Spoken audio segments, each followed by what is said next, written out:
السلام عليكم ورحمة الله وبركاته، طلبة وطالبات الصف الأول الإعدادي. قلنا مكملين معاكم طول الترم، وإن شاء الله النهارده هنبدأ في التقييم الأول للأسبوع الأول ليكم إن شاء الله من كتاب التقييمات.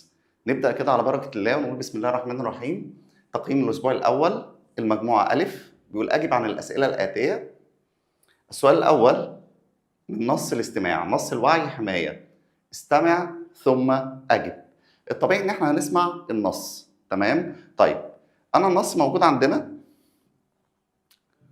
هنقرا النص كده مع بعض ونبقى نرجع ناخده مرة تانية. الوعي حماية بيقول يا بني في زماننا هذا لم تعد الحروب كما كانت في الماضي حيث يستخدم فيها الأسلحة التقليدية، بل ظهرت أنواع جديدة من الحروب لا يستخدم فيها الدبابات أو الطائرات، بل تستخدم فيها الكلمات والمعلومات والأفكار. إن من أخطر أساليب هذه الحروب نشر الشائعات، وهي أخبار كاذبة تهدف إلى نشر الخوف والقلق بين الناس. ليس هذا فقط، بل تحاول هذه الحروب التشكيك في مؤسسات الدولة حتى يفقد الناس ثقتهم بوحدتهم، فمن يصدق تلك الشائعات والأكاذيب دون التحقق بل ويعمل على نشرها يصبح جنديا في جيش عدوه.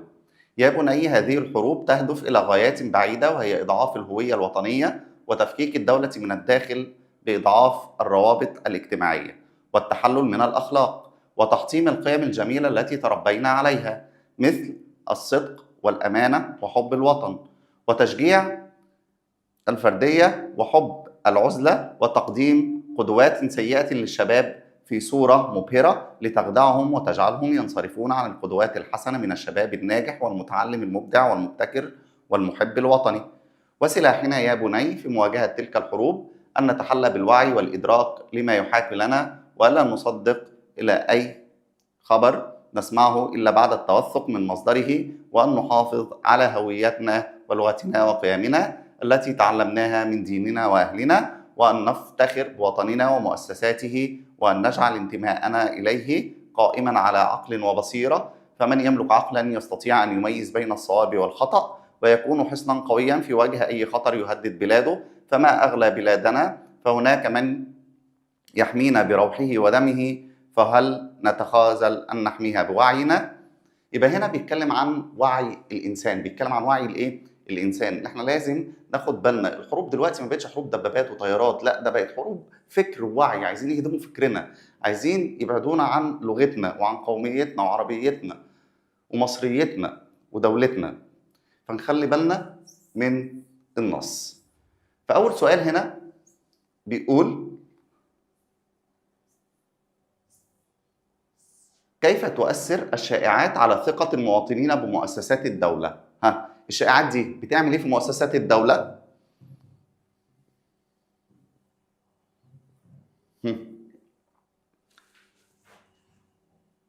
ولأن من أخطر أساليب هذه الحروب نشر الشائعات، وهي أخبار كاذبة تهدف نشر ايه؟ الخوف والقلق بين الناس. ليس هذا فقط، بل تحاول هذه الحروب ايه؟ التشكيك في مؤسسات الدولة. ليه بقى؟ حتى يفقد الناس ثقتهم بوطنيتهم، فمن يصدق تلك الشائعات والأكاذيب دون التحقق بل ويعمل على نشرها يصبح جنديا في جيش العدو.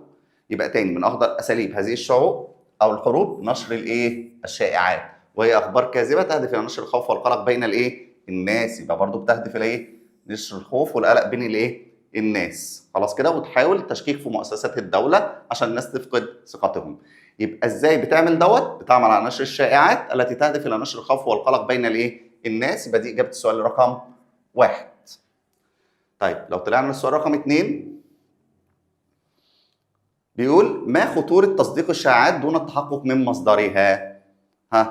خطورة ان احنا نشكك او ننشر الاخبار دي. فمن يصدق تلك الشائعات والاكاذيب دون التحقق هو يعمل على شاء يصبح جنديا في جيش العدو.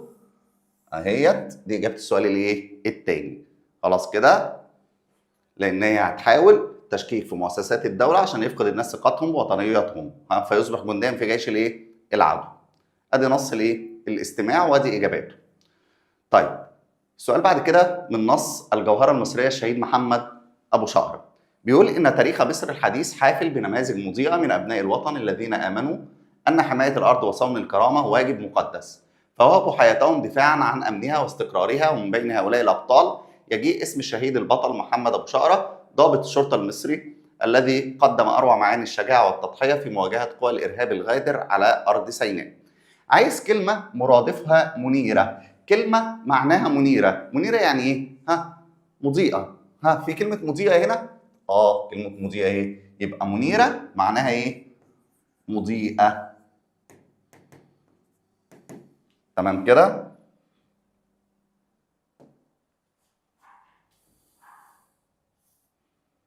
منيرة يعني مضيئة. طيب كلمة مضادها القديم، قال إن تاريخ مصر الإيه؟ الحديث. كلمة مفردها معنى، يعني الكلمة هيبقى جمع فوق، هو عايز المفرد، يعني بيقول لك المفرد بتاعها هنا معنى، هو مديك بيقول لك كلمة مفردها معنى، يبقى جمعها إيه؟ كلمة معنى جمعها إيه؟ برافو عليكم، معاني. طب ندور عليها فين معاني هنا في القطعة؟ أهي أروع معاني. طيب ما الواجب المقدس الذي آمن به أبناء الوطن؟ آمنوا بإيه؟ الذين آمنوا أن حماية الأرض وصون الكرامة واجب مقدس. يبقى أقول له الإجابة كده، أن حماية الوطن أو حماية الأرض وصون الكرامة واجب مقدس. ده اللي آمنوا بيه. السؤال الثالث بيقول حسن خطك، يعني حضرتك هتكتب بخط النسخ أو بخط الرقعة، فده الخط. ده النموذج رقم ألف أو المجموعة ألف. المجموعة باء برضو نص الاستماع، بيقول كيف تغير شكل الحرب عبر الزمن؟ احنا لسه قايلين إن الحروب ما أصبحتش حروب دبابات وطائرات، إنما أصبحت حروب وعي وفكر. طب ما تيجي كده نجيبها من النص. قال في زماننا هذا لم تعد الحروب كما كانت في الماضي، حيث يستخدم فيها الأسلحة التقليدية، بل ظهرت أنواع جديدة من الحروب لا يستخدم فيها الدبابات أو الطائرات، بل تستخدم فيها الكلمات والمعلومات والأفكار. يبقى أنا ممكن أستخدم دي كلها الإجابة رقم واحد، وممكن من أول هنا برضو أو هي دي الإجابة الإيه؟ الأدق، هو ده الجزء اللي أنا داخل فيه. طيب يبقى نقول تستخدم فيها الكلمات والمعلومات والأفكار. تستخدم فيها الكلمات والمعلومات والأفكار.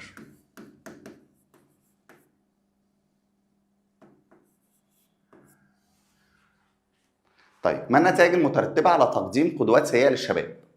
لما أنا أجي أقدم قدوة سيئة للشباب لازم نبقى مركزين قوي في الكلام واحنا بنسمعه. نص الاستماع لازم أكون منتبه جدا وأنا بسمع. طيب هو هنا بيقول لي إيه اللي هيترتب على إن أنا أقدم أو الناس أو الدول ديت تقدم لي قدوة سيئة زي اللي احنا بنشوفه مع التيك توك بقى، ربنا يرحمنا ويرحمكم إن شاء الله يعني. طيب فين القدوة السيئة؟ قال وتقديم قدوات سيئة للشباب في صورة مبهرة. ليه بقى بتعمل ايه؟ تخدعهم وتجعلهم ينصرفون عن القدوات الحسنة من الشباب الناجح والمتعلم والمبدع والمبتكر والمحب لوطنه. هو ده الهدف منه. يبقى ده إجابة السؤال رقم 2 في النموذج باء. في النموذج ايه؟ باء. دي كانت نموذج ايه؟ ألف، ودي كانت ألف. ده السؤال بتاع المرتبط بيا. السؤال رقم 2 إجابة السؤال رقم 2 ايه؟ باء، اللي هي هتكون لتخدعهم وتجعلهم ينصرفون عن القدوات الحسنة من الشباب الناجح والمتعلم المبدع والمبتكر المحب لوطنه. بعد كده برضه من نص الجوهرة المصرية نفس الفكرة. قال كان الشهيد البطل صورة مشرقة للإنسانية الحقيقية، فقد كفل الأيتام وأدخل البسمة على وجوههم وساعد الأسر البسيطة في صمت وإشفاق. مع زملائه كان أخا متواضعا يشاركهم همومهم قبل أفراحهم، ومع الأطفال أبا حنونا يغمرهم بالحب والسعادة. عايز كلمة معناها يملأهم، حاجة معناها يملأهم. عندي كلمة إيه هنا؟ كان الشهيد ده صورة مشرفة؟ لا. وجوههم؟ لا. متواضعا؟ شاركهم؟ ولا يغمرهم؟ يملأهم يعني يغمرهم. كلمة مضادها قاسيا، عندي كلمة ايه؟ حنونا. حنون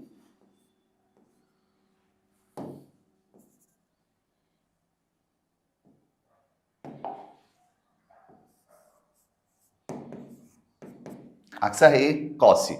كلمة مفردها زميله، يبقى جمع زميل ايه؟ زملائه. فين كلمة زملائه؟ ادي كلمة ايه؟ زملاء. طيب كيف جسد الشهيد معنى الإنسانية؟ فين الإنسانية اللي هو عملها؟ كل ده كفل الأيتام، أدخل البسمة على وجوههم، ساعد الأسر البسيطة في صمت وإشفاق، كان متواضعا مع زملائه، تمام كده؟ أبا ومع الأطفال أبا إيه؟ حنونا. يبقى الإجابة ممكن أقول كفل الأيتام، يعني ممكن أكتب ده كله أو ممكن أكتبها كده إيه؟ مقطعة، تمام كده؟ ساعد الأسر البسيطة، كان متواضعا مع زملائه، أبا حنونا للأطفال.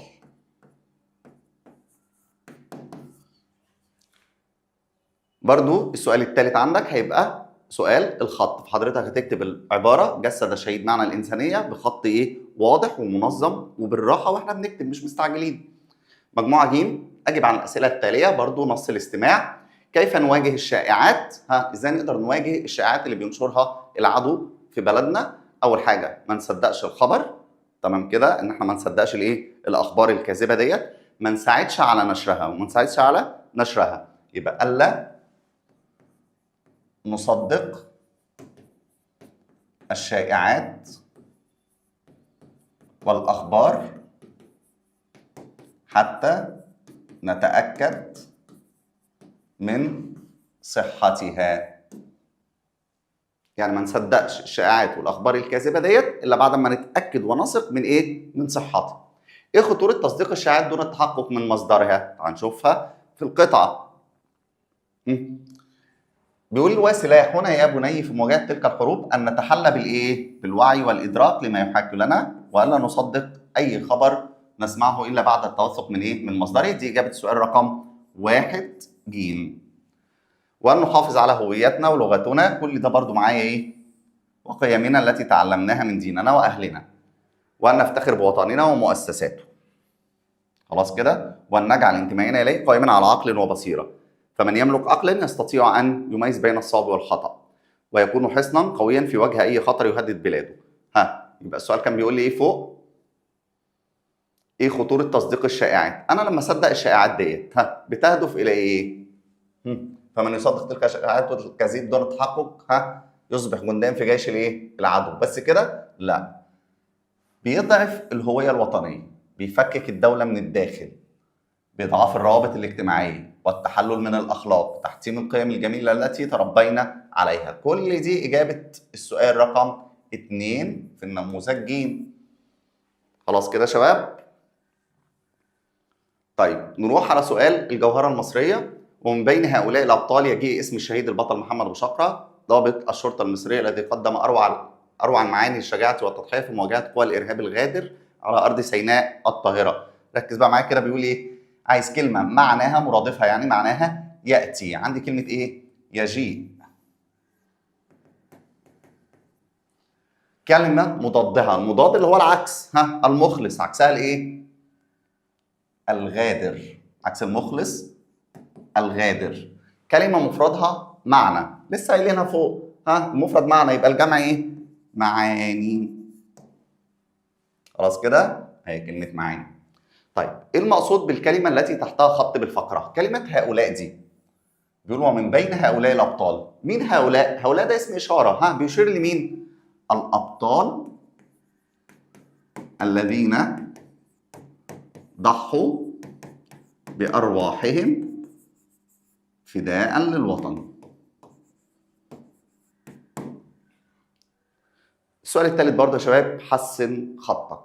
وبكده يكون انتهينا من إجابة التقييم الأول. ومعانا ونبدأ تاني بنقول التقييم الأسبوعي الثاني مجموعة ألف. بيقول السؤال الأول من نص الجوهرة المصرية الشهيد محمد أبو شقرة: اقرأ ثم أجب. شارك في العديد من العمليات التي استهدفت بؤر الإرهاب في شمال سيناء، وكان بارزا في مجاله حتى عرف بين زملائه بالشبح لما له من قدرة عالية على التخفي وتنفيذ المهام المكلف بها وسرعة التعامل مع الطوارئ والتصدي للمخاطر ودفعها.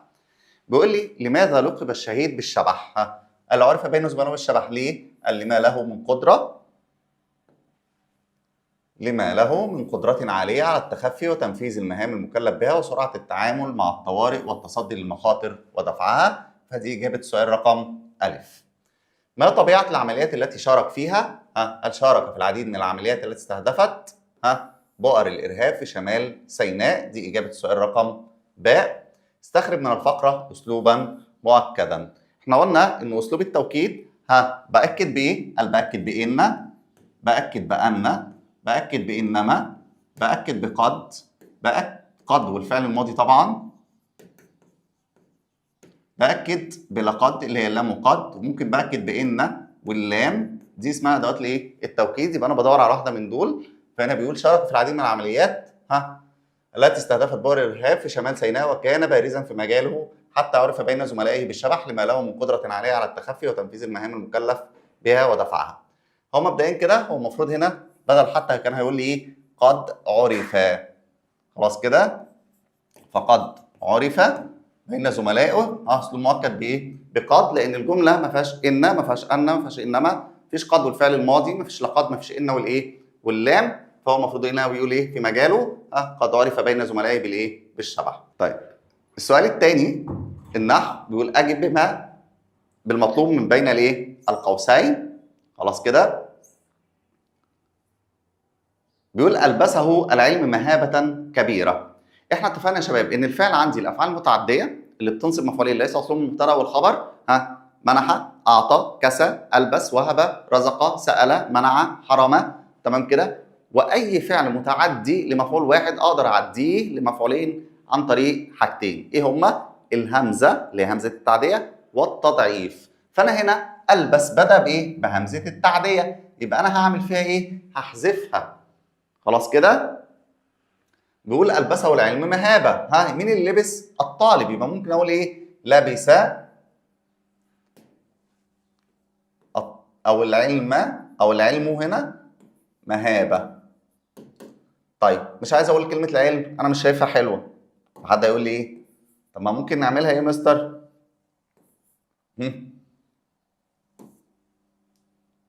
ممكن اقول لبس الطالب اسف، هتبقى الفاعل. من اللي لبس؟ الطالب. مهابة العلم. خلاص كده، يبقى انا كده صح. طيب اسال الله العفو والعافيه. اسال دول ده خط تحت المفعولين واربطهما بالشكل. يبقى انا كده لازم يا شباب وانا بفكر اسال اللي هو الفعل سال. مين اللي هيسال؟ اسال انا. فالفعل هنا ضمير مستتر تقديره انا. ماذا اسال؟ اسال الله. يبقى ده المفعول الاولاني. ماذا اسال الله؟ العفو. يبقى ده المفعول الثاني. يبقى ده مفعول به اول وده مفعول به ايه؟ ثاني. طيب الاملاء بيقول كلمه جريء همزتها على السطر. طالما اما اجي في قاعده الهمزات لازم احدد الهمزه دي متوسطه ولا متطرفه في اخر الكلمه. تمام كده، عشان بناء عليها نبدا نتحرك. جريء كده الهمزه ايه؟ متطرفه. يبقى اقول له السبب هنا ان هي متطرفه. طيب ماشي، ايه المشكله ان هي متطرفه تتحط على السطر؟ قال لي قبلها مد. متطرفه قبلها ايه؟ مد بالياء، عشان كده لازم احطها على الايه؟ على السطر. طيب كلمه ضوءها دي متوسطه. السبب ان هي همزه متوسطه. تمام كده.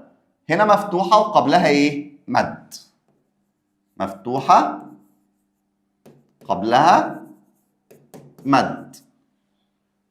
مجموعه باء نفس الدرس او نص الجوهره المصريه. بيقول في يوم 9 يونيو عام 2013 وبينما كان في مهمه خاصه لملاحقه عناصر ارهابيه خطره في العريش، وقع اشتباك عنيف وقد اصر البطل على استكمال مهمته حتى النهايه رافضا التراجع أو الاستسلام، وارتقى شهيدا رافع الرأس ليلتحق برفقائه من الشهداء الذين كتبوا أسماءهم بحروف من إيه؟ من نور. يقول كيف واجه الشهيد محمد أبو شقرة الاشتباك الأخير؟ الوقع اشتباكا عنيفا. أصر البطل على استكمال مهمته حتى النهاية، فدي إجابة السؤال رقم ألف. طيب السؤال رقم باء بيقول ما النتيجة التي ترتبت على استشهاده؟ الراجل ده لما استشهد وارتقى شهيدا رافع الرأس يلحق برفاق من الشهداء الذين كتبوا أسماءهم بحروف من نور في سجل الإيه؟ الخالدين، يبقى دي إجابة السؤال رقم باء. طيب السؤال رقم ج بيقول استخرج من الفقرة أسلوبا مؤكدا. احنا اتفقنا أدوات التوكيد إن، إنما، قد والفعل الماضي، لقد، إن واللام. طيب يبقى احنا هنمشي كده قالها قد أصر. قد إيه؟ أصر أهي، قد والفعل الماضي، يبقى أقول له هنا الأسلوب قد أصر، وسيلته إيه؟ قد والفعل الماضي، قد والفعل الإيه؟ الماضي. طيب بعد كده النحو بيقول أعطانا الله نعما لا تحصى. اذكر المفعول الأول. احنا اتفقنا يا شباب المفعول الأول بيجي صورته إيه؟ يا إما اسم ظاهر يا إما ضمير متصل، يا اسم ظاهر يا ضمير متصل. طيب هو الفعل اسمه أعطانا ولا أعطى بس؟ لا أعطى بس، برافو عليك أهو، يبقى أعطى. أروح أسأله بإيه؟ بمن وماذا. مين اللي أعطى؟ الله، ده الفاعل، ده الإيه؟ الفاعل. طيب لو أنا لقيت الفعل والفاعل ما بينهم ضمير، بينهم إيه؟ ضمير اللي هي الناء، يبقى هو ده المفعول الأول. يبقى هنا اذكر المفعول الأول، أقول له ناء المفعولين. ناء الإيه؟ المفعولين. طب بيقول لي اعربه.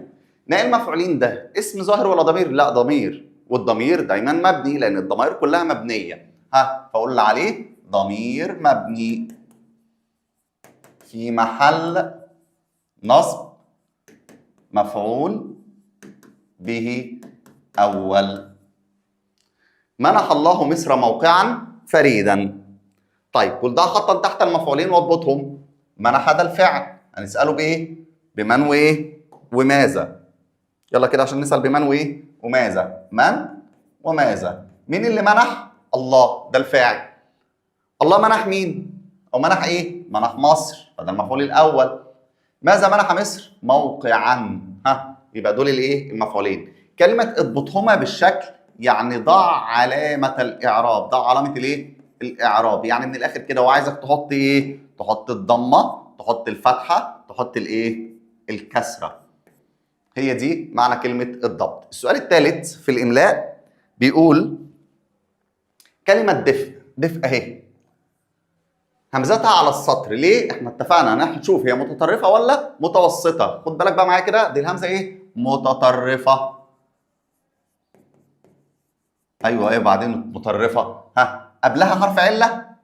لا. اللي هو حرف مد؟ لا. لكن قبلها حرف ايه؟ ساكن. متطرفة قبلها ساكن. خلاص كده؟ طيب كلمة تفاءل همزتها على السطر. ليه تفاءل؟ لأن الهمزة هنا متوسطة. طب ماشي، ما أنا عارف إن هي متوسطة بس ده مش سبب. السبب إيه بقى؟ قال لي السبب أهو بقى. دي مفتوحة بس قبلها حرف إيه؟ مد، يبقى مفتوحة. الهمزة مفتوحة وقبلها إيه؟ مد بالألف. نموذج ج.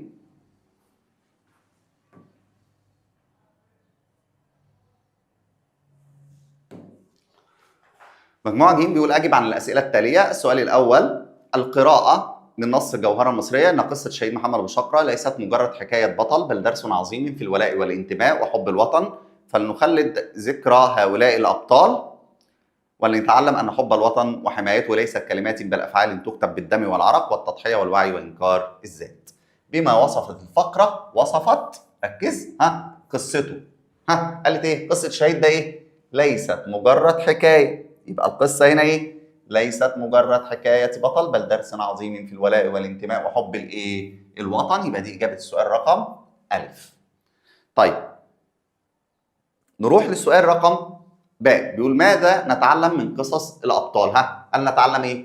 أن حب الوطن وحمايته ليست كلمات بل أفعال تكتب بالدم والعرق والتضحية والوعي وإنكار الذات، فدي اجابه السؤال رقم ب.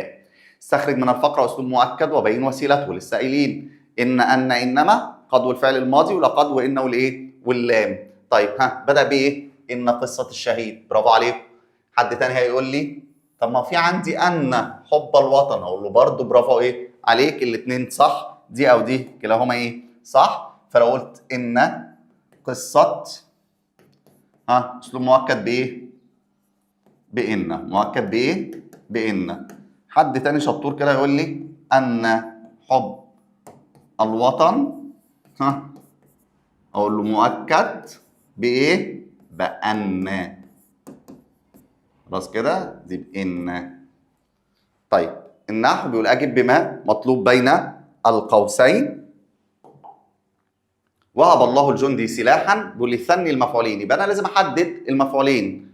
وهب، مين اللي وهب؟ الله، ده الفاعل ماليش علاقه بيه. ماذا وهب الله؟ الجندي. ماذا وهب الجندي؟ سلاحا. ادي المفعولين، عايز اسنيهم. المثنى بينصب بايه؟ بينصب بالياء، يبقى مش هقول جنديان، اقول جنديين. يبقى اقول وهب الله الجنديين سلاحين. خلاص كده. طيب بيقول منع الطمع الرجل رزقا، ده خطا تحت المفعولين، واضبطهما. اضبطهما يعني احط عليهم العلامه. طيب نشوف كده. منع، مين اللي منع؟ الطمع، يبقى ده الفاعل ماليش علاقه بيه. ماذا منع؟ الرجل، ادي المفعول الاول. ماذا منع الرجل؟ رزقا، ادي المفعول الايه؟ الثاني. وادينا ضبطناه حطينا عليه الايه؟ العلامات. الرجل فتحه لانه مفرد، ورزقا برضه مفرد فياخد الفتحه. الاملاء بيقول كلمه سوء، اتفقنا. سوء دي همزه ايه؟ متطرفه. طيب ايه اللي قبلها؟ مد، يبقى قبلها ايه؟ مد. طيب كلمة الدؤوب، دي همزة على السطر، يبقى دي متوسطة. ايوه ماشي، احنا عارفين ان هي متوسطة. ده اوب مضمومة وبعدها ايه؟ مد.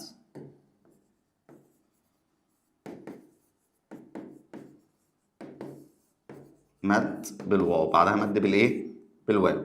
خلاص كده.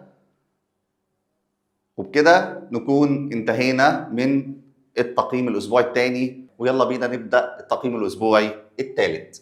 بيقول المجموعه الف اجب عن الاسئله التاليه من نص القراءه اللي هو حصن مصر المائي السد الايه؟ العالي. فبيقول برزت امامه قضيه كبرى تمس امنه القومي وحياته اليوميه، وهي قضيه مياه النيل. فقد كان النهر العظيم يفيض فيغمر الارض بمائه، وقد ينحسر فيعرض البلاد للجفاف، ويظل اعتماد المصريين عليه اعتمادا كاملا. عايز كلمه معناها يغطي، عندي كلمه ايه؟ يغمر. يغمر معناها يغطي. كلمتين بينهما تضاد، يعني عايز كلمه وعكسها، كلمه وعكسها في قلب الفقره. فقال هنا عندي ايه؟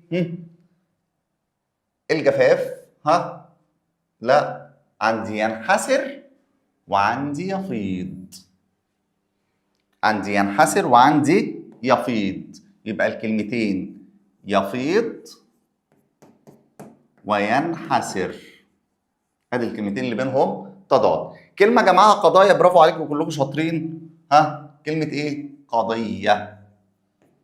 طيب بيقول لماذا تعد مياه النيل قضيه امن قومي؟ بيقول برز تمام قضيه تمس امنه القومي وحياته اليوميه. ايه هي قضيه مياه النيل؟ طيب ليه بقى؟ فقد كان النهر العظيم. يبقى الاجابه بتاعتي من اول فين؟ من اول فقد كان النهر العظيم يفيض فيغمر الارض بمائه، وقد ينحسر فيعرض البلاد للجفاف، ويظل اعتماد المصريين عليه اعتمادا كاملا في الزراعه والحياه. هي دي اجابه السؤال رقم ب. طيب ننتقل بعد كده للنحو. بيقول اقرا القطعه ثم اجب. بصوا يا شباب، اول حاجه اعملها، واحنا اتكلمنا على ده قبل كده، اول ما الاقي قطعه النحو، انا القطعه عندي كبيره، ممكن تعمل لي انا او تسبب لي مشكله. لا ده قطعه كبيره قوي، ازاي الكلام ده؟ لا بالعكس، خد الموضوع بالراحه وببساطه. انا عندي علامات ترقيم، عندي فاصله، عندي نقطه، عندي همزه، عندي فاصله منقوطه، عندي نقطتين رأسيتين. هاجي اعمل ايه؟ والله انا عندي فاصله اهو، عندها كده واقطع، بقت دي جمله لوحدها، انت اشتغل على الجمله دي. طيب كسى الفقير ثوبا يستره، برضه اهو. ولو لقيت حرف واو او فاء بعد الفاصله او بعد علامه الترقيم احذفه، لان انا مش هحتاجه في حاجه، لان دي عطف جمل على جمل، الواو والفاء فقط، الواو والفاء فقط. طيب تعالى كده، اعطى. انا مش واخد اعطى ده فعل بينصب مفعولين اهو، حط في مربع واساله بمن وماذا. مين اللي اعطى؟ الله، يبقى ده الفاعل اهو.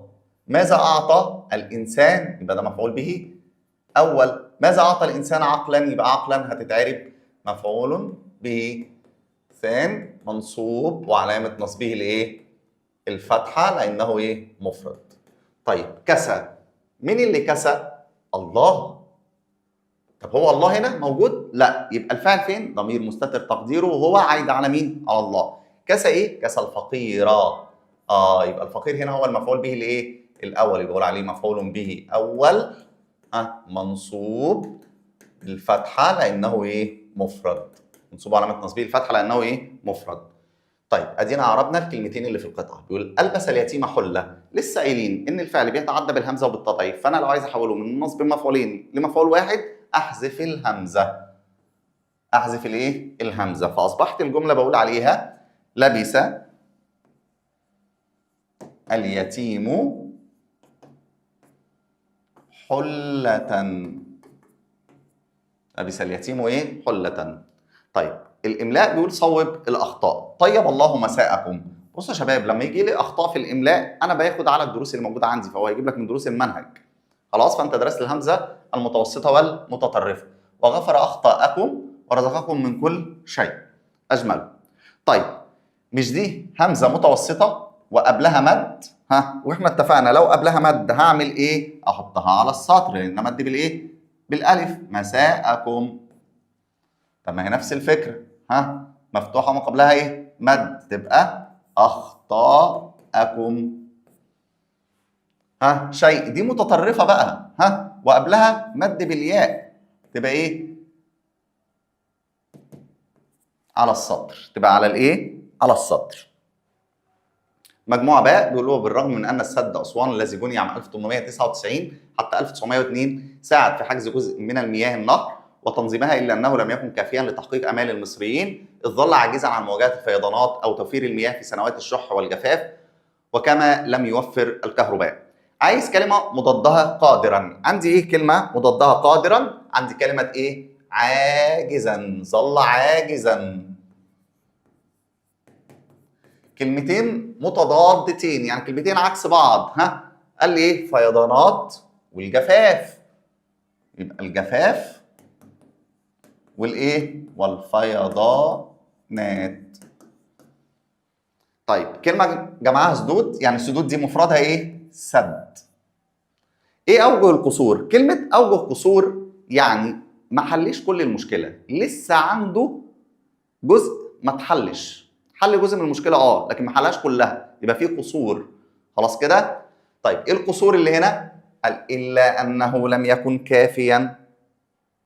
الا انه لم يكن كافيا لتحقيق امال المصريين. ليه بقى؟ عشان اهو من اول هنا اهو ظل عاجزا عن مواجهه الفيضانات في توفير المياه في سنوات الشح ولم يوفر الكهرباء. يبقى من اول هنا لغايه هنا دي اجابه السؤال رقم ب.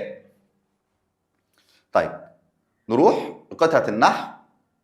اتفقنا ان قطعه النحو هعمل فيها ايه؟ هقسم، ولو لقيت حرف واو او فاء هحذفه. بيقول في يوم العيد اعطى الامير الفقير طعاما ومنح العامل المثالي جائزه واطعم الطيور حبا كثيرا. اول حاجه بيقول لي اعرب الكلمات. هنا في فعل اسمه ايه؟ اعطى. برافو عليكم. واعطى ده بينصب ايه؟ اعطى بينصب ايه؟ مفعولين.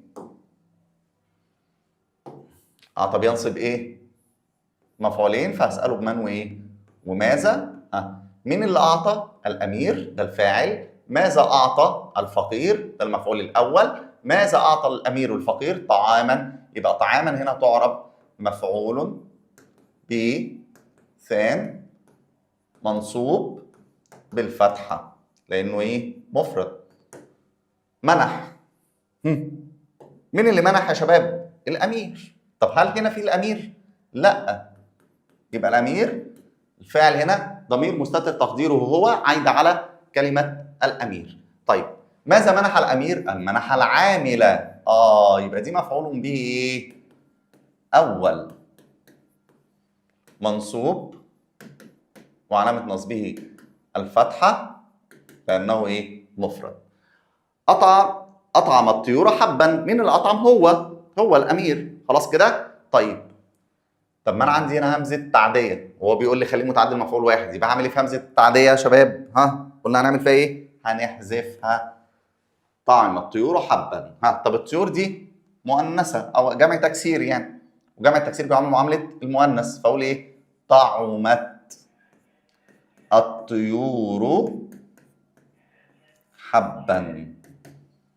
طعمت الطيور ايه؟ حبا. والطيور هنا احط لها الايه؟ الضمه لانها فاعل.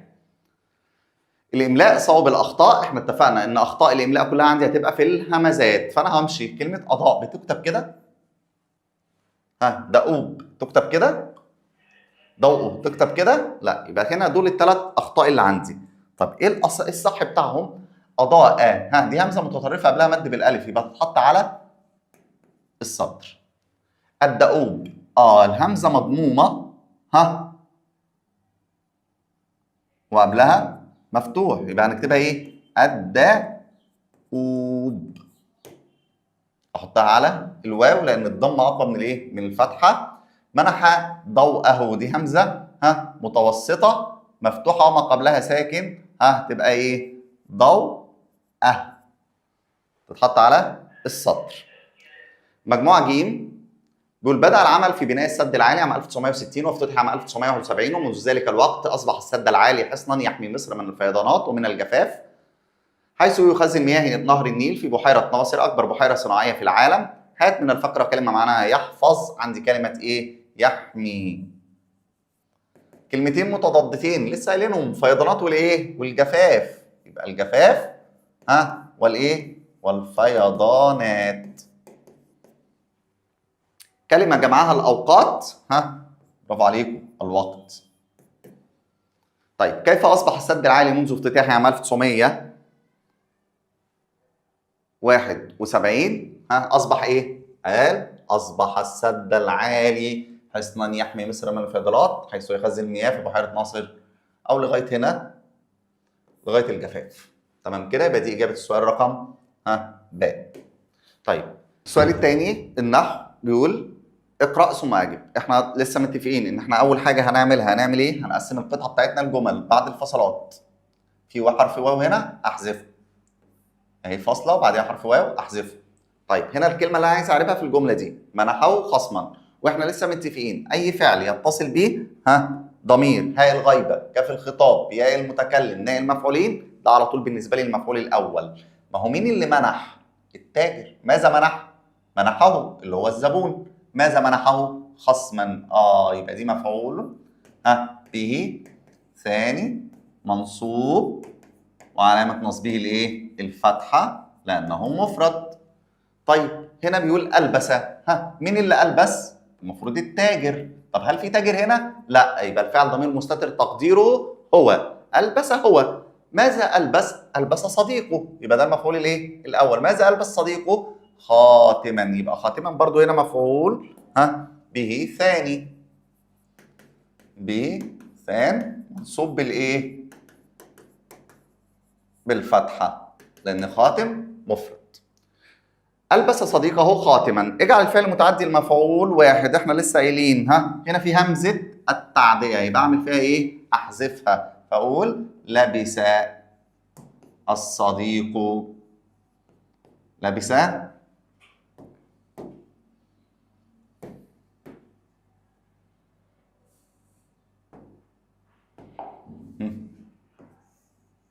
لبس الصديق خاتما. والله حلو الخط ده، عاجبني، بس مفيش الوان منه. بس ممكن نغير لونه.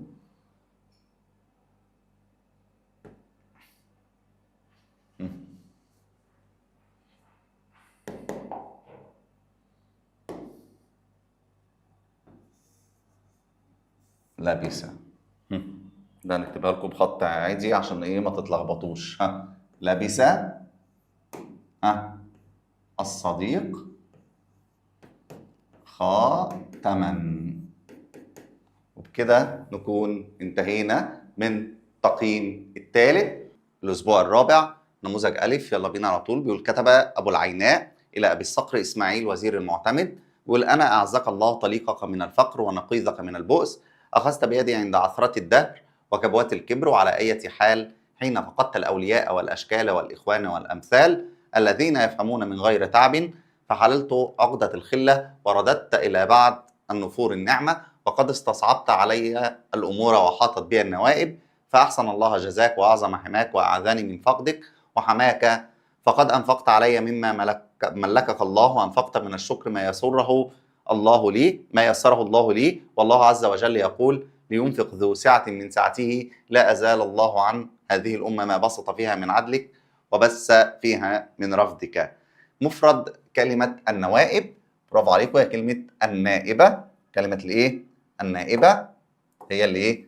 الإجابة الصحيحة. وقال الشاعر يصف صديقه رأى خلتي من حيث يخفي مكانها فكانت قذى عينيه حتى تجلت. يعني عايز يقول لك صديقي بيعرف من قبل ما أقول له أنا محتاج إيه، فإيه من النص ما يتوافق مع مضمون البيت دوت. الذين يفهمون من غير تعب. أقول له هنا إيه؟ الذين يفهمون من غير تعب. هو ده اللي بيعبر عن مضمون البيت. ايه دلالة الاقتباس الواردة؟ هو هنا اقتبس ايه؟ اقتبس من القرآن الكريم. اقول له هنا الايه؟ الاقتباس من القرآن الكريم. طب وانا بقتبس من القرآن الكريم ليه؟ للتأكيد على المعنى. خلاص كده. زي هنا ايه لما جاب لي هنا في الايه لينفق ذو سعة من ايه من سعته. كتب العماد الأصفهاني يصف أيام صلاح الدين، واستمرت محاسن أيامه سنة بعد سنة، وتعدلت بعدله الجوانح، وتزللت ببأسه الجوامح، ودانت له الممالك القاسية، إذ عنت لحكمه الأمان العاصية، وملكت القلوب والقبول مهابته ومحبته. استنتج من مالي سمة من سمات الرسائل الوصفية. قلنا الرسائل الوصفية هنا مفيش تأثر بالقرآن لأنه ما جابش حاجة بتدل على القرآن، ولا شعور ألفاظ غريبة دي مش موجودة، ولا تداخل مع الشعر، أنا ما عنديش بيت شعر، فالإجابة هنا الاعتماد على الأسلوب الخبري. بيقول الشاعر لا ينزل المجد إلا في منازلنا كالنوم ليس له مأوى سوى المقل. ميز مما يلي اللون البياني الوارد في البيت. هو هنا بيقول لك دي كناية، هو طبعا فيها تشبيه تمثيلي، شبه حالة بحالة، بس هو مش هنا في الاختيارات مش جايب تشبيه تمثيلي. هو بيقول لك كناية عن إيه؟ لا ينزل المجد إلا في منازلنا. المجد هنا ده الصفة، هي صفة المجد، تمام كده، بس ما نسبهاش للشخص، لا ده نسبها للايه؟ للمنازل، حاجه بيتعلق بيها. يبقى دي كنايه عن نسبه، برافو عليكم، دي كنايه عن ايه؟ عن النسبه. بيقول انت المتفوق الادنى الى قلبي. اجعل الخطاب في العباره السابقه لجمع المؤنث السالم وغير ما يلزم. جمع المؤنث السالم هنا لما نيجي نبص عليه انت هتتحول لانتن. المتفوق المتفوقات. كل ده مفيش منه مشكله خالص. بس عندي كلمه الادنى ده اسم ايه؟ برافو عليكم، اسم مكسور اخره الف لازمه مفتوح ما قبلها. بس ادنى هنا على وزن ايه؟ على وزن افعل. على وزن ايه؟ افعل. يبقى انا لما اجي احول للمؤنث لازم اخليه الاول فعل. يبقى ادنى تتحول لايه؟ لدنيا. يبقى اقول الدنيات الى قلبي. متى تكن مخلصا تصبح الافضل عملا. اجعل الخطاب في العباره للمثنى المؤنث، عايزها مثنى مؤنث، يبقى اقول متى تكون الف الاثنين هي اسم كان مخلصين تصبح خبر اصبح منصوب ولا مرفوع وعايزها مؤنث وافضل على وزن افعل. طب انا عايزها مؤنث يبقى افضل هتتحول لايه؟ فضلى. انتما الفضليات. الفضليين عشان منصوبة بالياء عملا تصبح الفضليين إيه؟ عملا. من قصة أبي الفوارس قال بسطام لعنترة إنك أيها الرجل خدعتني عن نفسي، فقال عنترة في هدوء لم أخدعك لأني لم أرد قتلك. قال بسطام وكيف وقد خرجت لا أريد إلا قتلك. فقال عنترة إنما أتيت أقطع الصحراء إلى منازل أبيك يا بسطام، لا أرجو لأن أكون صديقا، جئت لأرى ابنة عمي وأطلب عفوها وأتذلل لها. هنا بيقول حدد من الفقرة سبب عفو عنترة عن بسطام. لأنه لم يأتي إلا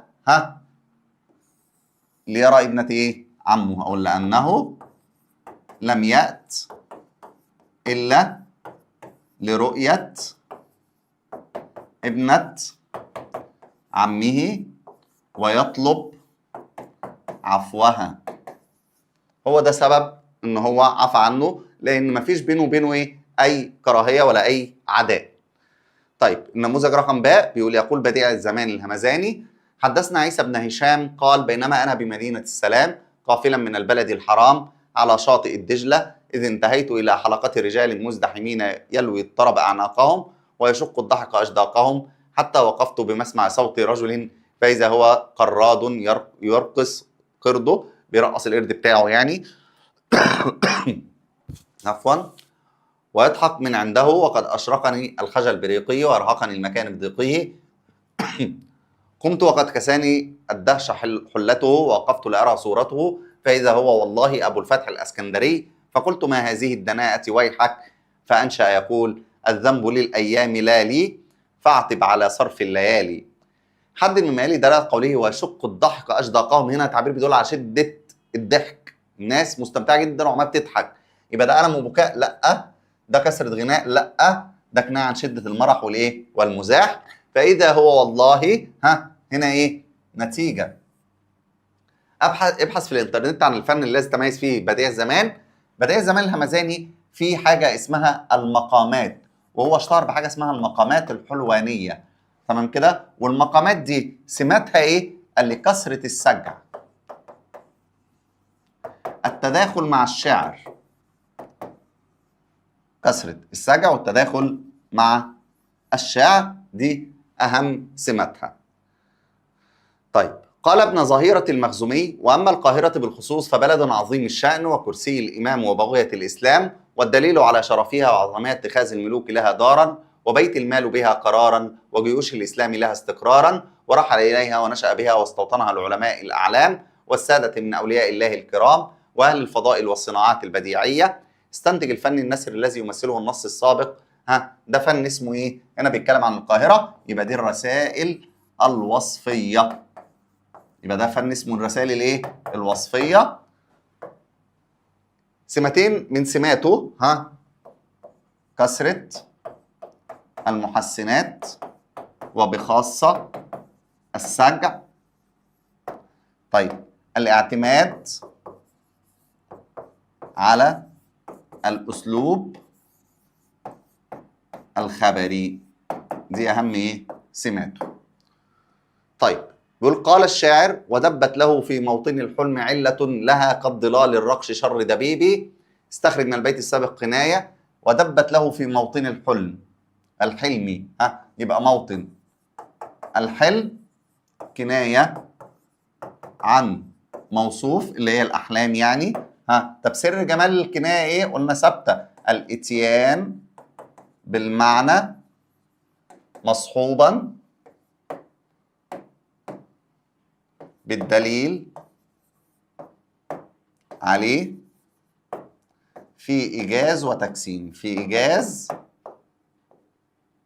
وتجسيم. قال الشاعر شهدت بأن وعد الله حق وأن النار مثوى الكافرين. ميز كلمة إعراب مثوى في البيت. مثوى إيه؟ عايز يعرفها. بدأ بينا بإيه؟ بأن بتعمل إيه؟ تنصب اسمها وترفع خبرها، يبقى ده خبر أن مرفوع. مثوى اسم مكسور، والأسماء المكسورة بتعرب بحركات مقدرة. تعرب بإيه؟ بحركات مقدرة، يبقى مرفوع بإيه؟ خبر أن مرفوع بالضمة الإيه؟ المقدرة. هي دي الإجابة الإيه؟ الصحيحة. قال الشاعر فإن كان باقي إفك فرعون فيكم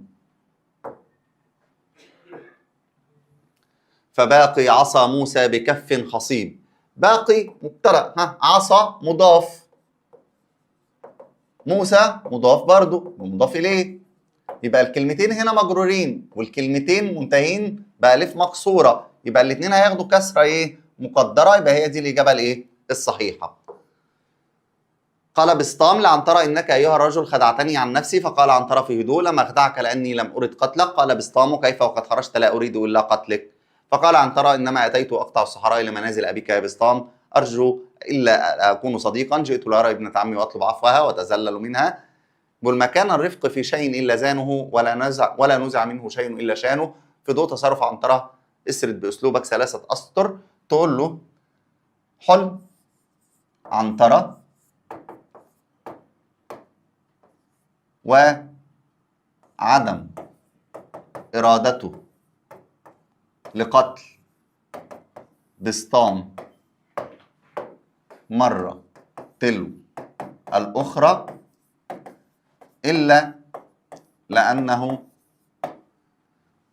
لم يرد قتله ولكن احتال عليه حتى استطاع أن يقيده ويسلمه لأبيه قيس ابن زهير، فينشأ بينهما صداقة استطاع بها عنترة الفوز بعبلة.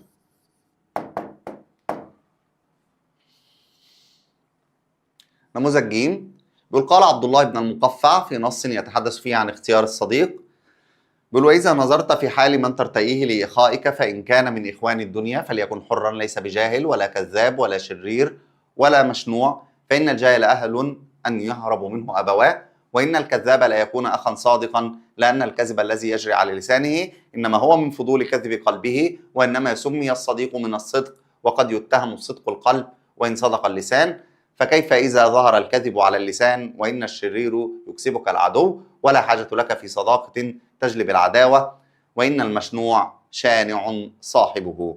ترتئيه، فين كلمة ترتئيه؟ هنرجع لها كده، وإذا نظرت في حال من ترتئيه لإخائك تختاره، ترتئيه هنا بمعنى إيه؟ تختاره لصداقتك. بيقول حرص الكاتب في الفقرة عرفت السبب بالمسبب، دلل على ده. فين الدليل على ده؟ قال إيه؟ فإذا كان من إخوان الدنيا فليكن حرا ليس بجاهل ولا كذاب ولا شرير ولا مشنوع. ليه؟ فإن الجاهل أهل أن يهرب منه أبواه. أدي أول واحدة. طب الثانية وإن الكذاب لا يكون أخا صادقا. ليه؟ لأن الكذب الذي يجري على لسانه إنما هو من فضول كذب قلبه. يبقى أدي الفقرتين اللي نقدر نكتبهم. يبقى دي إجابة رقم 2، سؤال رقم 2 اللي هي ربط السبب بالإيه؟ بالمسبب. بيقول استنتج من الفقرة السابقة سمتين من سمات النثر في العصر العباسي. أول حاجة كده سمات النثر هي إيه؟ سهولة الألفاظ، كثرة المحسنات البديعية. كثرة المحسنات موجودة فين؟ أدي صاد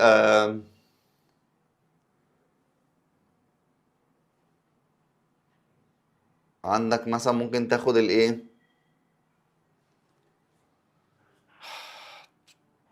ادي قصر الجمل،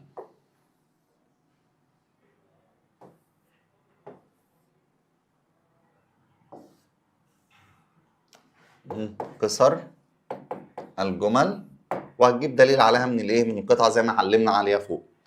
هات من النص السابق ما يتوافق مضمونه مع قول الشاعر ان الكلام لفي الفؤاد وانما جعل اللسان على الفؤاد دليلا. ايه الكلام ده موجود فين؟ وإن الكذاب لا يكون أخا صادقا لأن الكذب الذي يجري على لسانه إنما هو من فضول قلبه. أقول له لأن الكذب الذي يجري على لسانه إنما هو من فضول قلبه. بالرسالة لابن المقفع بيقول: وقد قص الله عز وجل علينا من نبأ يوسف بن يعقوب أنه لما تمت نعمة الله عليه وأتاه الملك وعلمه من تأويل الأحاديث وجمع له شمله وأقر عينه بأبويه وإخوته، أثنى على الله عز وجل بنعمته ثم سلى عما كان فيه، وعرف أن الموت وما بعده هو أولى، فقال: توفني مسلما وألحقني بالصالحين. سمة جديدة من سمات النسر في العصر العباسي ظهرت في رسالة ابن المقفع: التأثر بالقرآن الكريم. طب ما دي هتقول لي دي موجودة. طيب وايه كمان؟ عندي ايه هنا؟ الاكثار من من المحسنات، وبرده دي ايه موجودة. وادي هنا الايه؟ تأثر بالقرآن الكريم وتوفاني مسلما والحقني بالايه؟ بالصالحين. ولي بين الضلوع دم ولحم هما الواهي الذي ثكل الشباب، كناية وبين نوعها. ولي بين الضلوع دم ولحم اللي هم ايه؟ كناية عن موصوف اللي هو الايه؟ القلب. وسر جمال الكناية قلنا الايه؟ الاتيان بالمعنى مصحوبا بالدليل عليه في إيجاز وتجسيم. يصل العاقل إلى هدفه بوسائل شتى بين الإعراب للاسم المقصور. تعال نشوف فين الاسم المقصور. بوسائل شتى. دي نعت. ونعت بياخد إعراب اللي قبله، فاللي قبله مجرور، يبقى ده نعت إيه؟ مجرور. وقلنا كلها بتجر بالإيه؟ بالعلامات الإيه؟ المقدرة. ما زال المخلص مصطفى بين الناس. اعرب الاسم المقصور الوارد. ما زال المخلص مصطفى، يبقى دي خبر ايه؟ خبر ما زال منصوب بفتحه ايه؟ مقدره، عشان كل الاسم المقصور بيعرب بحركات ايه؟ مقدره. بيقول: ان تصن وطنك تكن الاعلى مكانه، اجعل عباره للمثنى المؤنث. يبقى انا كده اعلى لازم اخليها ايه؟ عليا. يبقى اقول: ان تصون وطنكما تكون العليين مكانه.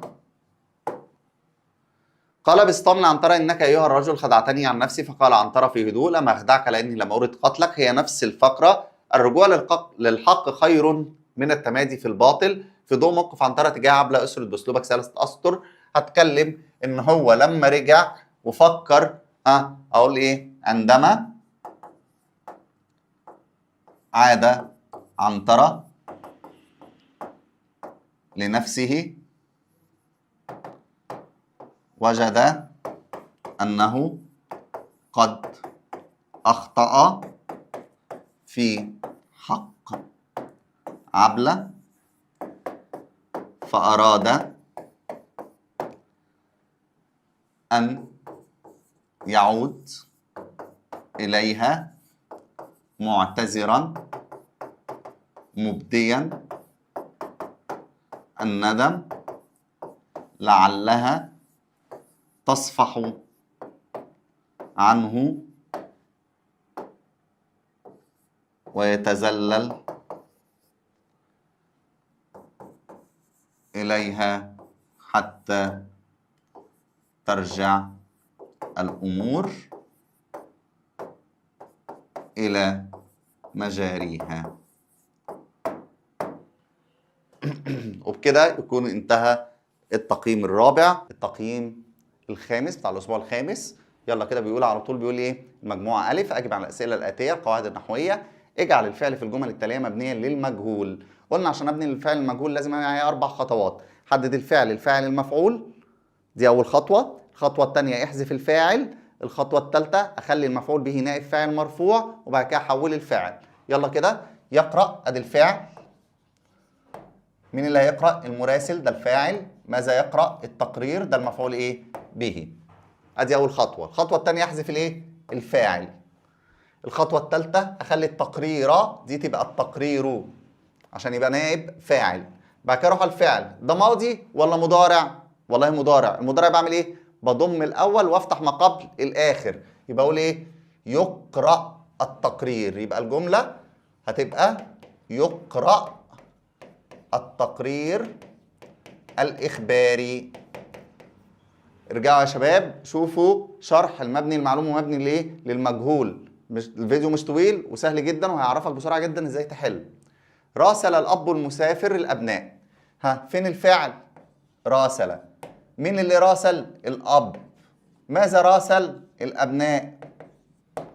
طب ما هو المسافر دي تتعرب ايه كده؟ نعت. وطالما هشيل الفعل اشيل معاه النعت، اشيل معاه الصفه بتاعته.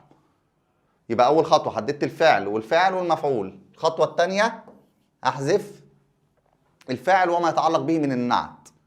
طيب بعد كده قال لي خلي النائب المفعول به نائب فاعل مرفوع. يبقى اقول الابناء.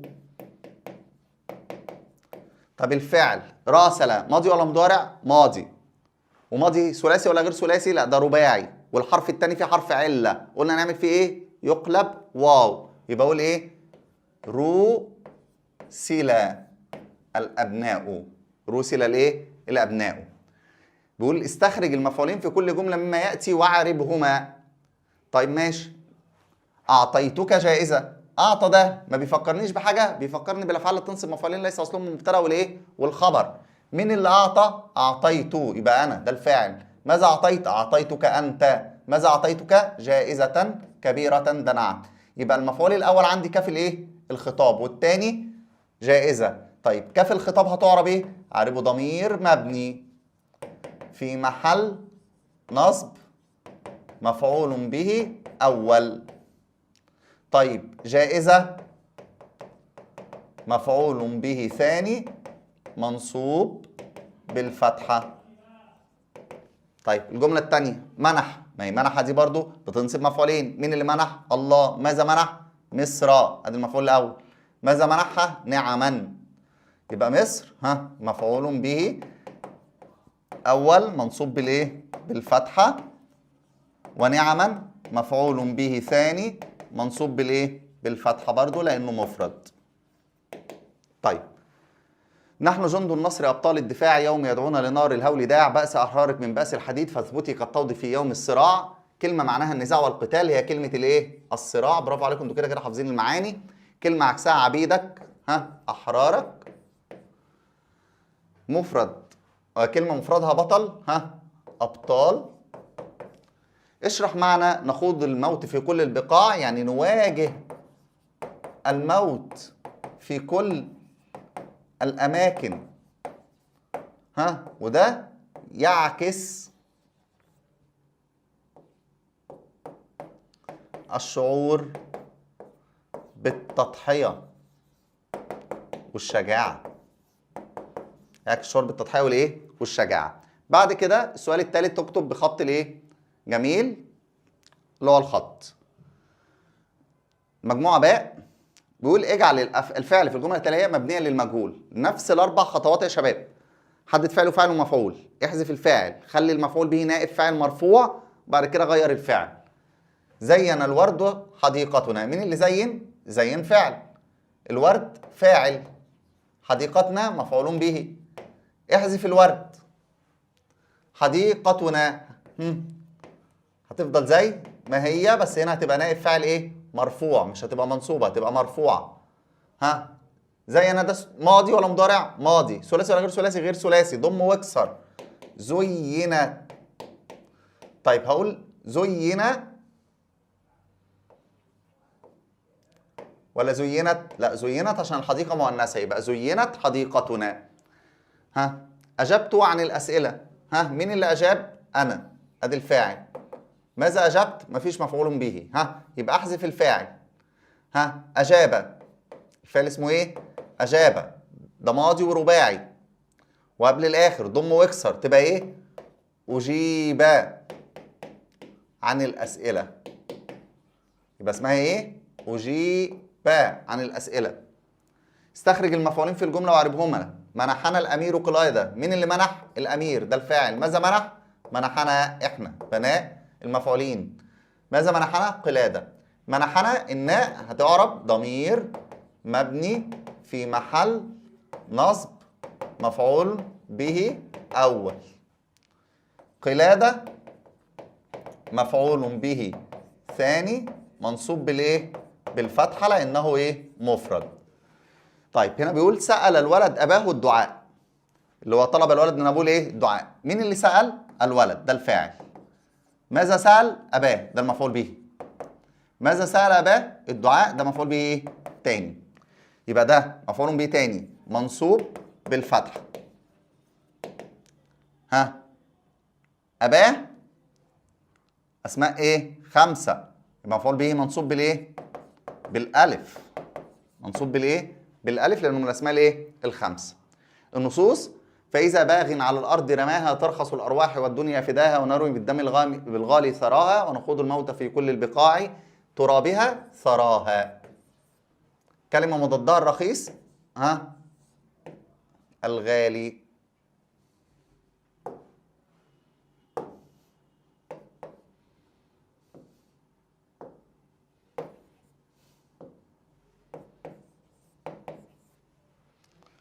جمع كلمة جمعها أسراء، ها؟ الثرى، اللي هي ثراها، أو هنكتبها إيه؟ ثراها.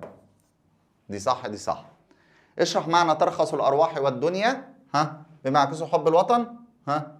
نضحي بأغلى ما نملك من الدنيا وأرواحنا.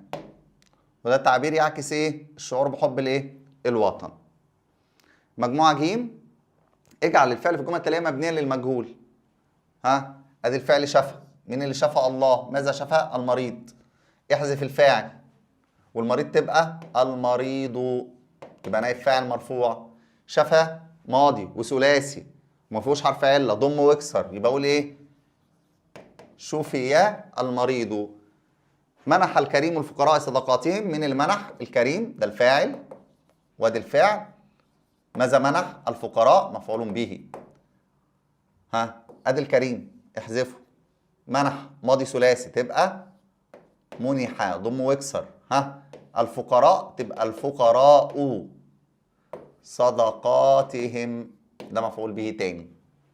استخرج المفعولين.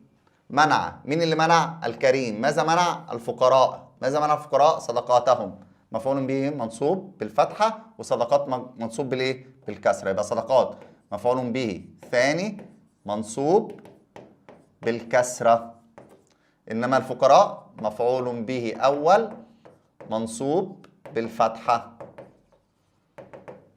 منحنا، مين اللي منح؟ الله، ده الفاعل. ماذا منح؟ منحنا إحنا. يبقى نايل المفعولين ضمير مبني في محل نصب مفعول به أول. ماذا منحنا الله؟ نيلا. يبقى نيلا دي مفعول به إيه؟ ثاني منصوب بالفتحة. اجري يا نيل عزيزا في الوجود واروي للأيام تاريخ الجدود وانهضي يا جنة الدنيا وسودي وأعيدي مجدك الماضي أعيدي. معناها قومي انهضي. كلمة عكسها ذليلا، ها؟ عزيزا. كلمة مفردها الجد، الجدود. اشرح معنى أعيدي مجدك، ها؟ استعيدي أمجادك في الماضي عندما سيطرتي على العالم. ها، وده بيعكس ايه؟ امل في السيادة في المستقبل. تمام كده يا شباب؟ وبكده يكون انتهى التقييم الخامس، الاسبوع الخامس، وان شاء الله نشوفكم على خير في التقييم السادس باذن الله. يلا بينا نحل التقييم السابع النهارده. يلا بينا على طول عشان ما ناخدش وقت. مجموعه الف اجب عن الاسئله التاليه. نص جابر بن حيان بيقول: ما الفكره الرئيسيه للنص؟ ها، نجاح جابر ابن حيان وترسيخ، او ممكن حد يقول لي ترسيخ ثقافه النجاح. اي معنى تحطه صح. فكره فرعيه من النص وضحها: نشأة وأعمال جابر ابن حيان. ما خطوات النجاح كما فهمت؟ الصبر، الملاحظة، التجريب، الاجتهاد. القواعد النحوية بيقول حول الجملة التالية إلى مبني المجهول. يبيع التاجر القطن. مين اللي هيبيع التاجر؟ هنحذفه، القطن تطلع مرفوعة تبقى يباع القطن. عشان ده فعل مضارع بضم أوله وأفتح ما قبل الآخر. قال الرجل الحق، أحذف الرجل اللي هو الفاعل وحول مفعول به النائب فاعل مرفوع. طب قال فيها حرف علة في النص تبقى قيل الحق. يحترم الناس الفاعلين الخير. مين اللي يحترم الناس؟ ماذا يحترم الفاعلين؟ هنحذف ديت تبقى الفاعلون. ليه فاعلون؟ عشان يبقى نائب فاعل مرفوع. طب يحترم مضارع، ضم وافتح تبقى يحترم الفاعلون الخير. شاهدت ذا العلم. مين اللي شاهد؟ انا، يبقى دي هشيلها. شاهد ماضي ضم واكسر تبقى شوهد. طيب ذا هنا هحولها لمرفوعه تبقى نائب فاعل، يبقى شوهد ذو العلم. القواعد الاملائيه ضع علامه الترقيم المناسبه. متى تستيقظ من نومك؟ متى ده اداه استفهام، هنحط علامه الايه؟ الاستفهام. قال اي قول بعديه نقطتين راسيتين. مجموعه باء بيجب عن الاسئله الاتيه. ما العلاقه بين التجربه والاتقان؟ التجربه هي اساس اتقان الانسان للعلم، ولولاها لما كان الانسان لن يصل الانسان الى اقل درجات الاتقان. يبقى لولا التجربه، ممكن اقول التجربه هي اساس اتقان الانسان للايه؟ للعلم. ولولا التجربه لم يصل الانسان الى ادنى درجات الايه؟ الاتقان. اذكر قولا ورد في النص يوضح الاعتراف بالجميل خلق العلماء الكبار. كنت احترم اساتذتي. احترم ايه؟ اساتذتي. استخرج تعبيرا اعجبك من النص واشرح معناه. هنقول مثلا ايه؟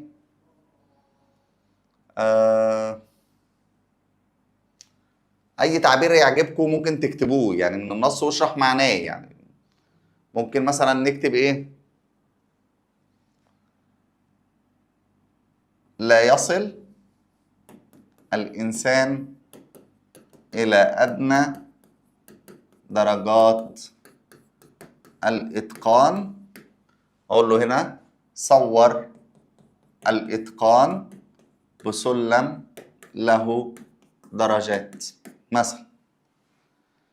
ابن الجمل الاتيه للمعلوم. صينت، هنا بقى هعكس، صينت تبقى صان الرجل، ارجع الفعل اللي انا حذفته الامانه. اقيمت الصلاه، اقام المسلم الصلاه. يكرم المبدعون، يكرم المدير المبدعون. المبدعين بقى، اسف. كرم المدير الايه؟ المبدعين. يباع القمح هتبقى يبيع التاجر القمح.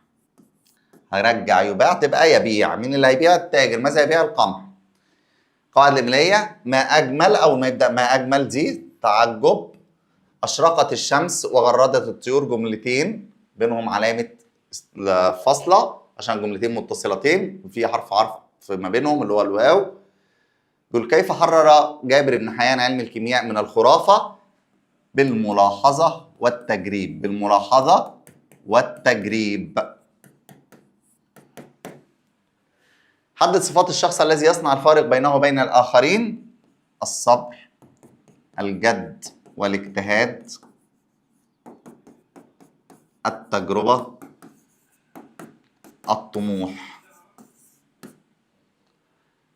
حقا نحن علمنا العالم. علامة تدل هذه العبارة ريادة العرب في شتى العلوم. القواعد النحوية بيقول اجعل الكلمات الآتية نائب فاعل في جملة. العاملون هقول ايه؟ كرم العاملون. ذو العقل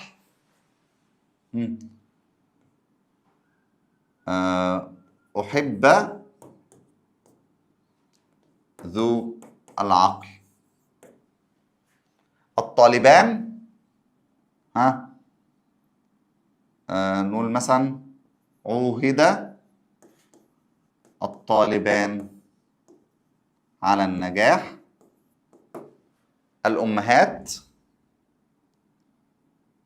سوعدت الأمهات.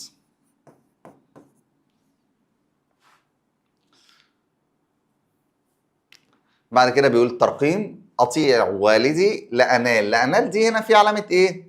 ترقيم غلط. هي المفروض هنا أحط فاصلة منقوطة وفي الآخر أحط نقطة. قالت معلمتي الصدق، بدل النقطة هنا أحط نقطتين رأسيتين. المفروض أحط إيه؟ نقطتين رأسيتين. هنا أحط نقطتين رأسيتين وفي الآخر أحط إيه؟ نقطة. أحط إيه؟ نقطة. وبكده يكون انتهى التقييم السابع، ومعاكم إن شاء الله في التقييم الثامن. يلا بينا نشوف التقييم الثامن بيقول إيه. والمجموعة ألف. السؤال الأول القراءة. اقرأ نص طريق النجاح. الفكرة الرئيسية للنص هقول له، ممكن أقول له هنا إيه؟ أسس النجاح. أسس النجاح دي الفكرة الرئيسية.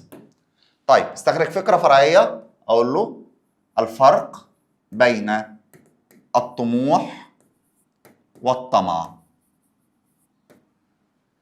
اذكر تعبيرا أعجبك من النص واشرحه. يقول لي العزيمة هي التي تحرك الطموح. طيب اشرح معناه. أقول له صور العزيمة بمحرك يدفع الطموح. بمحرك يدفع الايه؟ الطموح. طيب اكتب رسالة بريد إلكتروني. طيب هكتب رسالة البريد الإلكتروني دي ازاي يا شباب؟ ركز معايا بقى كده. رسالة البريد الإلكتروني يا شباب سهلة جدا جدا جدا. أول حاجة كده أكني ببعت ميل. الميل بيبقى فيه مكتوب أول حاجة إيه؟ إلى. بعد كده الموضوع اللي أنا هتكلم عنه. بعد كده بيجي لي التحية، أنا هبعت تحية. بعد كده النص اللي أنا عايز أكتبه. بعد كده في الآخر تحية تاني. وبعد كده التوقيع. يبقى بنود تاني، بنود الإيميل إلى، وده بيبقى عبارة عن الإيميل اللي هو مثلا info@noah.com. الموضوع بتاعي هشوفه هو طالب موضوع ايه. هنا طالب ايه؟ اكتب رسالة بريد الكتروني لصديقك تهنئه على حصول لقب الطالب المثالي. صاحبك حصل على الطالب المثالي، هتقول له ايه يا باشا؟ الموضوع تهنئة لحصولك على الطالب المثالي. التحية هتقول له ايه؟ السلام عليكم ورحمة الله. النص هنا يبقى فيه حاجتين، تعريف بيك وباللي انت هتقوله. انا محمد احمد صديقك بالصف. انا احمد محمد صديقك بالايه؟ بالصف. بعد كده تقول له ايه؟ اهنئك على حصولك على جائزة الطالب المثالي. طيب هنا في الخاتمة تقول له ايه؟ اتمنى لك دوام التوفيق والنجاح. توقيع تحت تقول له توقيع محمد احمد. خلاص كده يا شباب هو ده سهل جدا جدا جدا، ما فيهوش اي حاجه تاني. طيب يلا نرجع تاني للتقييم. اكتب بخط النسخ مجموعه باء. اذكر نصيحه قدمها النص لتحقيق النجاح والتميز في الحياه. الصبر، الاجتهاد، الطموح. متى شعرت أنك حققت نجاحا شخصيا وهل كان هناك من يشجعك؟ عندما حصلت على الدرجة النهائية في اللغة العربية. هل كان هناك مشجعك؟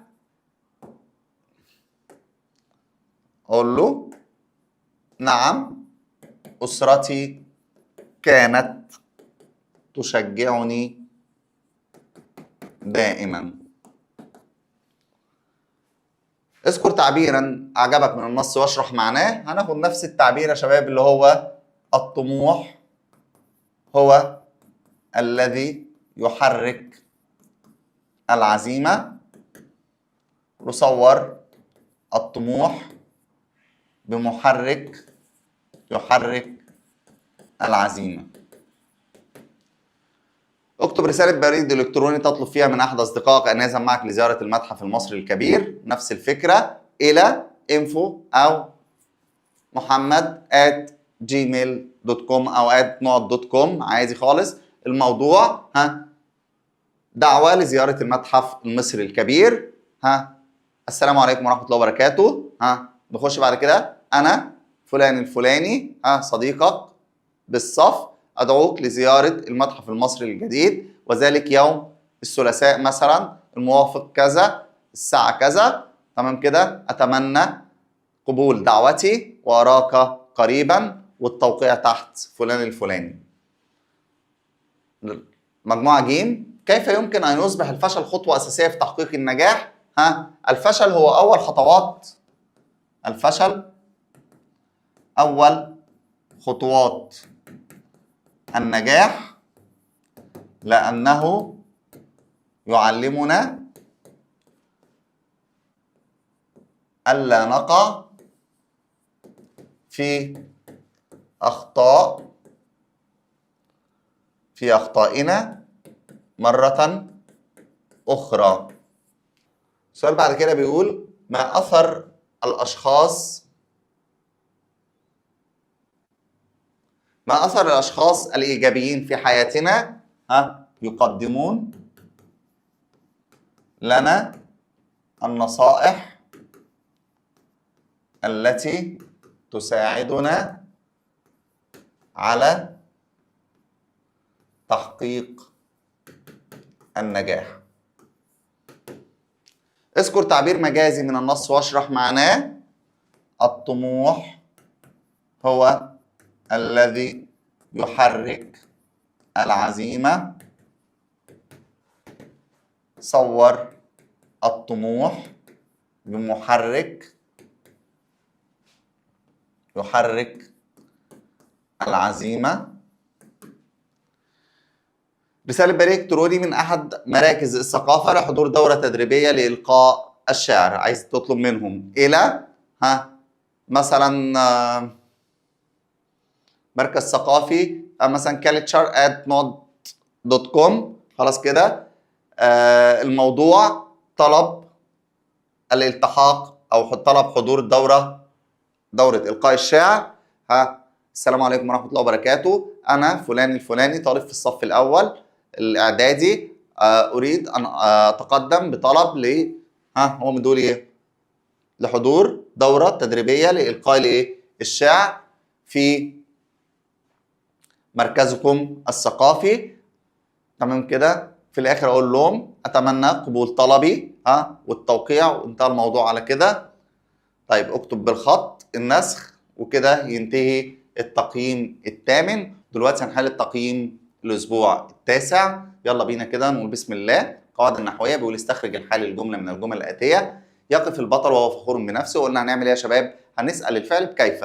كيف يقف البطل وهو فخور؟ وهو ايه؟ فخور. طب وهو فخور دي ثانية نغير لون القلم. خليه ماشي. وهو فخور، ده خبر جملة ايه؟ اسمية. وجدت العامل، كيف وجدت العامل؟ يعمل بإخلاص، خبر جملة ايه؟ فعلية. بيقول أكمل الجمل بحال جملة وحدد الرابط. دخل الطالب الصف وهو سعيد، وأقول له الرابط هنا عندي الواو والضمير. الواو والإيه؟ والضمير. شاهدت الشباب يبنون الوطن، والضمير عندي أو الرابط هو واو الإيه؟ الجماعة. القواعد الإملائية بيقول كان أبي رحمه الله. رحمه الله دي جملة اعتراضية فبنحطها بين شرطتين. رجلا صالحا أحط نقطة في نهاية الجملة. قال الرجل، قلنا أول ما أشوف قال أحط نقطتين رأسيتين. خلاص كده نحط إيه؟ نقطتين رأسيتين أهمت. طيب ما أجمل الصدق، أسلوب إيه؟ تعجب. مجموعة باء. بيقول حول الحال الجملة الاسمية لجملة فعلية والجملة الفعلية لجملة اسمية. وقف الطالب وهو يبتسم. شيل وهو وخلي مبتسم تبقى يبتسم. رأيت الصانع يتقن صنعه وهو متقن. وجدت المتسابق، كيف وجدت؟ إرادته قوية، تقوى إرادته. انطلق العامل يعمل بجد وهو يعمل بجد. بقت جملة ايه؟ اسمية. بيقول صوب علامات الترقيم في الجمل الآتية. ما أعظم حضارتنا، ما ينفعش هنا، لازم تبقى علامة تعجب. اقتدي بالعلماء الفهم الصالحون. ما ينفعش دي فاصلة لأن دي سبب أو تعليل. العلاقة هنا تعليل، يبقى نحط فاصلة ايه؟ منقوطة. يا طالب، حط فاصلة تمام. اجتهد في دراستك، ما ينفعش احط علامة الاستفهام، انا هحط نقطة. كن مجتهدا في دراستك، ده برضو نحط ايه؟ نقطة، لان مش هنحط علامة استفهام. طيب مجموعة جيم بيقول سؤال القواعد النحوية. ضع خطا تحت الحال الجملة وحدد الرابط. رأيت الطائرة، كيف رأيتها؟ تطير. فين الرابط بتاعي؟ ضمير مستتر، تقديره هي. يرمي اللاعب الكرة وهو متحمس، ادي الواو والضمير مع بعض، ادي الرابط. خلاص كده. يقرأ الطالب وهو مطمئن، ادي الواو والضمير مع بعض. وجدت المعلم يشرح بإخلاص، وبرضه هنا ضمير مستتر، ادي الرابط. القواعد الإملائية. ضع علامات الترقيم الآتية بوضعها في مكانها. أطع والديك لتنال، قلنا أول ما ألاقي لام التعليل بحط فاصلة منقوطة. ما أفضل فعل الخير، ما أفضل فعل الخير، ده إيه؟ تعجب. قال المعلم، قلنا بعد القول نقطتين رأسيتين. هل تحب؟ يبقى علامة استفهام. وبكده يكون التقييم التاسع انتهى. مكملين معاكم، يلا بينا نحل التقييم العاشر عشان نبقى كده التقييمات كلها بتاعتنا موجوده معانا، نقدر نتابعها، نقدر نحلها، نقدر نخش نقفل تقييماتنا باذن الله عشان ما نقصي اي درجات. مجموعه الف بتقول نص الشباب. فتجشموا للمجد كل عظيمه، اني رايت المجد صعب المرتقى. من راى ما وصل الشمس حاك خيوطها، سببا الى اماله وتعلقا. فتعلموا فالعلم مفتاح العلا، لم يبق بابا للسعاده مغلقا. هات من الابيات كلمه معناها تحملوا، تجشموا. كلمه عكسها الشقاء، السعادة. ما مفتاح السعادة والعلا كما فهمت؟ العلم. ما الجمال في التعبير إني رأيت المجد صعب المرتقى؟ صور المجد صعب المرتقى بسلم، أو صور المجد بشيء مادي يصعد إليه. اكتب بريد الكتروني لصديقك توضح له فيه اهميه القراءه والاطلاع. قلنا البريد الالكتروني الى، واحط info@nuad.com الى، او ده الى. خلاص بعد كده اخش الموضوع. الموضوع ايه؟ اهميه القراءه. اكتب له كده اهميه الايه؟ القراءه. تحت هتقول له السلام عليكم ورحمه الله وبركاته في الموضوع. انا فلان الفلاني، طالب في الصف الاول او طالب في صفك. خلاص كده. أود أن أنبهك إلى أهمية القراءة والاطلاع. فاقرأ كثيرا تفد عقلك. صديقك، أتمنى لك دوام التوفيق، صديقك فلان. من نص الشباب: اقرأ ثم أجب. لا تيأسوا أن تستردوا مجدكم، فلرب مغلوب هوى ثم ارتقى. مدت له الآمال من أفلاكها خيط الرجاء إلى العلا فتسلق. فتجشموا. تسترجعوا يعني تستردوا. كلمة مضادها سهل صعب. ماذا طلب الشاعر من شباب مصر؟ يطلبه الشاعر من شباب مصر في البيت الثالث: فتجشموا التحمل والصبر في طلب المجد، لأنه صعب الوصول إليه. ما الرسالة التي يريد الشاعر إيصالها لشباب الوطن؟ الرسالة هنا إيه؟ استرداد أو عدم اليأس. عدم اليأس في الوصول للمجد. ما الجمال في التعبير خيط الرجاء؟ ده تشبيه. صور الرجاء بخيط.